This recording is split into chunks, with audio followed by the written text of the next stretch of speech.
तामसा शहरातील अतिक्रमणावर अखेर सार्वजनिक बांधकाम विभागाचा हातोडा।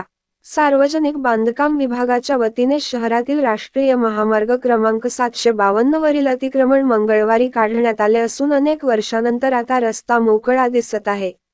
शहरातील डॉ. बाबासाहेब आंबेडकर चौक ते छत्रपती शिवाजी महाराज चौक पर्यंतच्या रस्त्यावर मागील अनेक वर्षांपासून अनेकांनी अतिक्रमण केले होते। त्यामुळे सदर महामार्गावरून ये-जा करणाऱ्या वाहतुकीस अडथळा निर्माण होत होता। शहरातील काही व्यापाऱ्यांनी रस्त्यावर पत्र्याचे शेड उभे केले होते तर काहींनी टपऱ्या टाकून आपली दुकाने थाटली होती। सार्वजनिक बांधकाम विभाग भोकरच्या वतीने जानेवारी 18 रोजी शहरातील अतिक्रमणधारकांना सदरील अतिक्रमण काढून घेण्याबाबत लाऊड स्पीकरवरून सूचना दिल्या होत्या।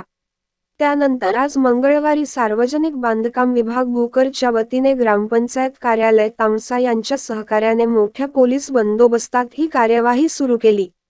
दरम्यान संबंधित विभागाने अतिक्रमणाची मोहीम हाती घेतल्याने काहींनी स्वतःहून आपापली अतिक्रमणे काढून घेतली।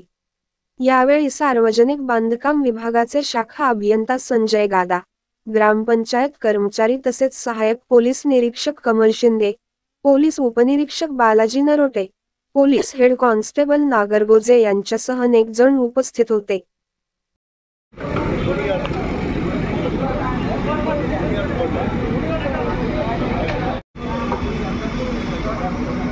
ते ओढून घे ना।